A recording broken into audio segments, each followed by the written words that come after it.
It's great to welcome to Flow. You've been hearing a song, folks. Now we're going to hear about more of that and just some more musical kind of things, I feel. We're going to have a fun little time chatting with, from Burning Grace, we have got Hannah. Hannah, how are you doing today? Hi, Clayton. Thank you so much for having me. I'm doing good. How are you? I'm doing all right. It's great to welcome you to Flow. We're loving your song. How's it been for you? And the album, it's only been out a couple of weeks, but how's it all been going for you? Is it all sort of a bit of a whirlwind? Yes, I think it's been really nice, actually, I think is the word, because seeing the growth of how the response has grown from the Silver Leaves EP back in 2020 to the album now has been really beautiful. I think community radio stations, including yourself, have really rallied around it and supported it. And I have some really, really beautiful messages from people saying that they've really connected to the songs and that's something that has helped them through whatever time they've been going through. Like, it's been really beautiful. That is jolly good to hear. And, well, with us here at Flow, we love good music. So we like supporting Aussie independent artists. We know how hard it is for you guys and girls. So we just want to support it. And if you release good music, why shouldn't everyone else get to hear it? You know, that's sort of our view. And you've got some good stuff going out there. Now, the thing I love about your song is when I first heard it without knowing anything about you, and I was like, I'm going on a little trip down memory lane here because it has a very distinct and very clear 70s vibe to it. I love that you can hear that as well. It's definitely like the 70s and the sound of the 70s, the trailblazing singer-songwriters. That period of time is really special to me and really influential because I grew up listening to a lot of those artists and bands from that period, and that inevitably has influenced the way that I write music and how I'd like my music to sound. You sound too young to have this love affair with 70s music. I know. I mean, maybe I'm just an old soul, but I think that I think my parents had something to do with that, and I think even my singing teacher had something to do with that. So I think it's the people you meet along the way that kind of trickle into your life, and like the music that surrounds that comes through that, those people and those relationships. So this singer-songwriter sort of music you're listening to, are we talking like, Joni Mitchell, we're talking Simon and Garfunkel, James Taylor? Is this the sort of stuff that we're talking about? You just nailed it. Yep. Those are the ones. My dad was like a huge, Simon Garfunkel, James Taylor fan. So I listened to those people growing up. But my singing teacher introduced me to Joni Mitchell, and I was pretty late to the game. I was 17 when I was introduced to Joni, and I fell in love with her and her music and her vocal stylings and how she expressed herself through the music. So those were so influential. Stevie Nicks. Yeah. Huge, absolutely huge. She was more 80s, but I think, because she was attached to Fleetwood Mac in the 70s, that was very influential to me as a songwriter and just a music artist in general, music listener in general. Well, that's what happens with singer-songwriters. You end up having your own kind of relationship with them. They never know you, but you have this, and it becomes just an intimate, connected relationship because you dive into their music, you dive into the lyrics, and the everything just sort of resonates and has special meaning. It means nothing to anyone else, but there are lines in the songs that mean something to you. So what is a line from a Joni song that means something to you which would mean nothing to anyone else? Oh, my goodness. She has a song called Cactus Tree. Okay. And there is a lyric in there. And I think it's where she says, in the breaking and the breathing of the water weeds while she was busy being free. Like, there's just something so poetic to that speaks upon, not being able to be held down and just being a very free spirit. And I feel like it resonates with myself personally, with how I kind of view like my journey so far, in that, despite things that have gone on in my life or whatever, I don't let that hold me back, and I feel still free in myself. And that's through a lot of hard work doing that. So that lyric is very, it means a lot to me. Well, thank you for sharing. I know we were getting in a bit of a sort of a real close to the bone sort of area here, but that's what music does, and that's what their songs do. And it doesn't matter who you are. There is always an artist that just their music just connects, and when you hear the lines, and if you hear it in a phrase, and it'll trigger off the rest of the song, and it sticks with you. And sometimes it's like when that happens, it's kind of like those meant to be moments that you needed to hear it. So. Oh, it's amazing. And, like, you know what? That's not even, like, the main lyric, I think, but it's just the one that came to my head just then. But there's an amazing Joni quote. I love it so much, which is, she said in an interview, if you listen to my music and you see me, then you're not really getting everything out of it. But if you listen to my music and you see yourself, then you're getting something out of it. Yeah. And that is something that has absolutely resonated with me, and I've taken that on as a songwriter myself, and that, that's how we connect with people, is that people can then see themselves in the music. And that's actually kind of what has happened a little bit with this album, is when people have messaged me personally with their stories and their experiences attached to that song. It's just been like really beautiful. It's been really beautiful. That's great feeling when you get that back as a songwriter, and when you get that response from someone that you don't know, you've never met, and your music connects. That's an incredible feeling. So, good on you. I'm glad that's happened to you. Thank you. Thanks. So, Joni, back from the 60s and the 70s, she's one of the greatest of all time. But what about more modern day singer-songwriters? Who's influencing you on this modern day? Definitely Lana Del Rey. Yeah. She is, I discovered her, as we all did back in 2011 when she brought out Video Games. Yeah, great song. Oh, incredible. And her catalogue is just so incredibly dense. And I think she's finally, I think because of TikTok actually, she's come back into that limelight where people have really started to rally around her in a deeper sense, because she is such an incredible songwriter. And I think that was kind of overshadowed back in the day. I don't know why, but now I'm really glad that she's really getting that time, because her songs and the way she writes and how she, like, her vocal stylings, everything is just so rich and sensitive and vulnerable.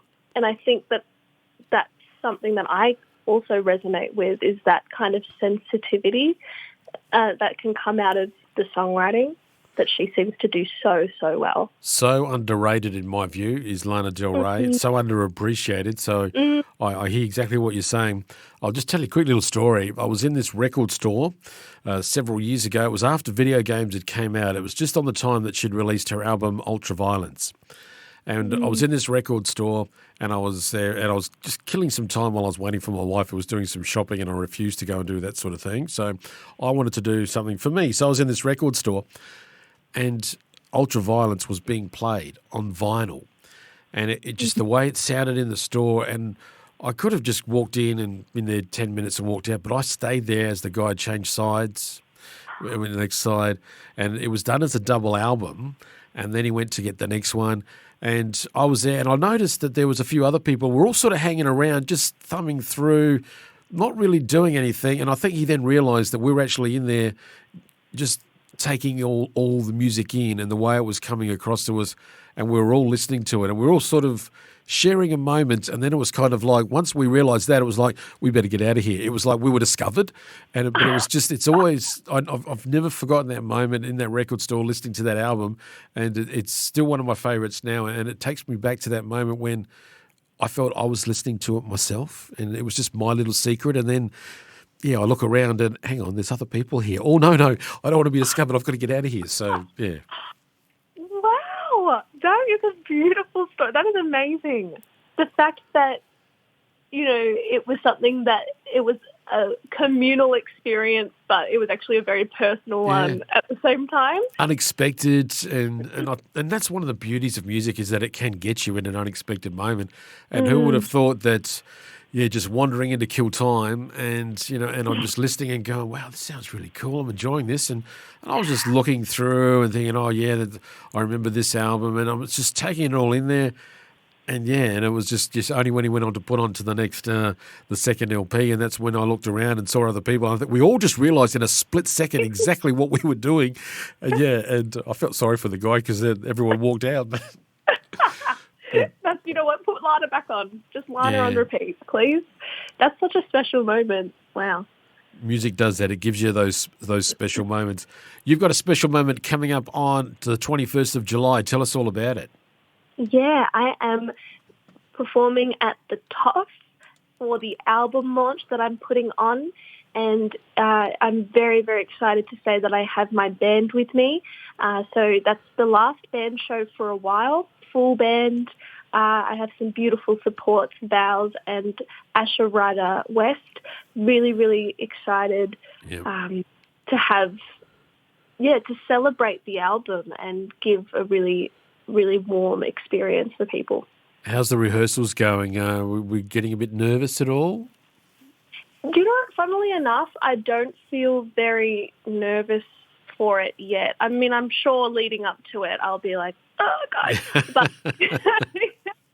I think right now I'm like, okay, I know what I'm doing. I know these songs. I know these songs like the back of my hand. So it's just about how to deliver that in a way that's going to do them justice and that people can vibe to. Well, now the album's down, you're going to be performing these songs live. As a songwriter, how hard is it to let them go? Oh. How hard is it to then share them? Because these are yours, and now you've got to share them, and you have to. You've got to let them go. So how was that experience for you, letting it go? I was so ready to let them go. I was, we were sitting on these songs for about a year before releasing them, and some of these songs I wrote in 2021, a couple I wrote in 2022. So after the recording studio and recording them and everything, I realized that it's no longer mine, and I feel very comfortable with that. Release day of the album, I felt so at peace. I just felt very chill about it all. And I was like, okay, that's it. It's everyone's now. Yeah. And I felt really, really calm. Leading up to it, I wasn't sure how I was going to feel. But then the day came and I was fine. I was really happy knowing that that chapter is basically closed and I can jump into something new, which is nice. After you'd recorded them and you were getting ready for the album being released, was there any of those moments where you thought maybe we should have just done something different on that track? I should have done an extra vocal. Was there any of that? Because I know how you singer-songwriters can get at times. We are perfectionists, and of course there are going to be moments where I listen and go, oh yeah, maybe I should have done a different vocal styling there, or maybe blah, blah, blah. But I think it's like, Lee Bradshaw, who produced the album and is a good friend of mine, and he said to me that this album is a photograph, so it captures a moment in time, and that's how you presented the music at that time, and that is still valid and okay. It's a photograph. So that actually makes the process a lot easier, and I don't really hold on to that as much now. It's not, I think with the Silver Leaves EP, I look back and I go, I would have changed this and I would have done this differently. But I think, knowing that it is a photograph, that makes the process so much easier. That's a great thought. That's a great way of looking at it too, and that's some very good advice from Lee to that's also paving the way for your mindset for your next album too. So that that'll be another photograph. So that is a great way of looking at it. Just quickly on that, he got some musos, some very good musos to help you out. What was the experience like with those musos that have played with Farnsey and Olivia Newton-John and others? What was that experience like? Oh, I was honoured to have them play on the tracks, and that was connected through Lee. And I never met them personally in the studio. I think they all had their own studios that they worked in, and I think that was really also a really special way to do it, because I got to, you got to experience their music in their element and how they bring themselves to the music. So I was really inspired by that, and I think it's a message for me to, always bring yourself to the music. Of course, you give the person what they want, you get directions for what the music's going to be, but ultimately it's what you do with the music. And it's so amazing to have them play across the whole album. So that's Brett Garsed, Jerry Pantases and Craig Newman. Absolutely incredible musicians, and they're so obviously so experienced, and they have so much knowledge and intuition, and that was really inspiring for me to kind of flow off of when I was recording on the album. Well, it is a great little album. It's out now, and you're going to have a big launch for it on the 21st of July. Hannah from Burning Grace, it has been fabulous chatting to you. I'd like to chat more and go into other areas, because I feel we could do that, but we'll have to leave that for another day, because there are things involving Led Zeppelin and other stuff that I would like to talk about, but we'll get to that at another time. It has been great chatting to you. Good luck with everything. I'm sure we're going to be talking again soon. It's fantastic. You've got your album out now. It is one worth checking out. If we want to know more, go to burninggrace.com. Have a look at all the details there, and you will become a fan, folks. You will become a fan. Thank you so much. I've got the song here ready to go. Thank you so much for spending time with us today on Flow. Could you please introduce it for all our Flow listeners? Of course. I'm Burning Grace, and the song that you will be hearing is off my album, The Woman in the Mirror, and you're listening to Let Me Go.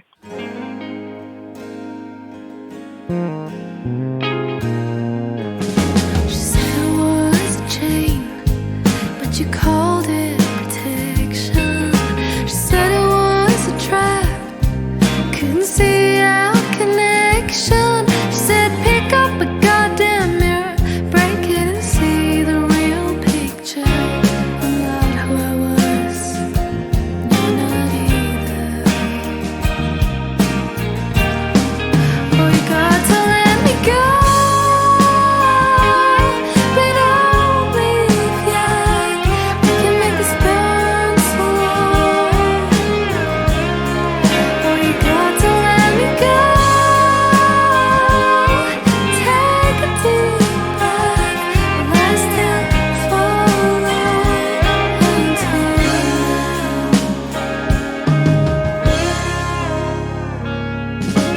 Are you the truth? I have two choices: breaking a heart or drown out the voice.